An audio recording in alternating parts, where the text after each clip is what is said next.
আজ কদিন ধরে ঘরের মধ্যে অনেকগুলা ড্রাগন ফল পড়ে আর এই ড্রাগন ফলগুলা কেটে দিলে কেউ খেতে চাই না। তো আজকে আমার মেয়েরা বলতেছে ওরা এগুলা দিয়ে জুস বানাবে। আর এদিকে আমি অনেক না বলা সত্ত্বেও ওরা এই ড্রাগন ফলগুলাকে কেটে নিয়েছে আর ওরা এই ফলগুলাকে যেভাবে ফাঁসছে সেভাবে এগুলা সব কেটে নিয়েছে। আসসালামু আলাইকুম, কেমন আছেন সবাই?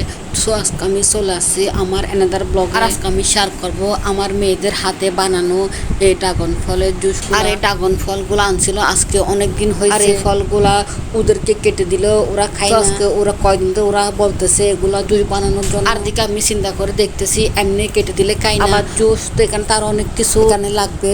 সো আবার যদি না খাই তো আমার সব কিছু জিনিস হয়ে যাবে। দেন তারপরে আমি না জানা সত্ত্বেও ওরা এগুলা করতেছে। আসলে বাচ্চাদেরকে কিছু করতে চাইলে ওদেরকে করতে দেওয়া উচিত। এখন থেকে কোনো কিছু না করলে বড় হয়ে কিছু করবে না। দেন পরে চিন্তা করতেছি ওদেরকে উৎসাহ দেওয়া উচিত আমার। আর দিকে দেখতেছি আমি যেভাবে করি সবগুলা সেম ওরা একইভাবে করতে। আমি কোনো কাজ করার সময় ওরা আমাকে নিশ্চয়ই ফলো করে। দেখতেছি এগুলো সব ওরা মিলে নিচ্ছে আর সাথে ভিডিও করতেছে যেন এগুলা আমার ব্লগ পেজে ছাড়তে পারে। আর এই কাজগুলা করতে গিয়ে ওরা আমার চিনির বয়মে দাগ নাও হারাই ফেলছে। আর এই ড্রাগনের জুসগুলা পুরো গড় করছে, জন্য আমি ওদেরকে তেমন কাজ দিতে চাই না। সো যতটুকু কাজ করবে তার দ্বিগুণ কাজ আমার জন্য রেখে দিবে। নিজের কাজ নিজে করলে অনেক ভালো আমি মনে করি। আর দিকে এগুলো সব ব্লেন্ডার করে নিচ্ছে। জুসগুলা বানাতে অনেক সহজ কিন্তু প্রসেসিং গুলা অনেক কঠিন। আর এদিকে সবগুলা ড্রাগন জুস করে নিয়েছে। আর আমি একটু নিচে গিয়েছিলাম পাড়া করে মোটরের পানি দেওয়ার জন্য। এই সুযোগে এতটুকু পর্যন্ত কাজগুলা করছে। আর এদিকে আমি এসে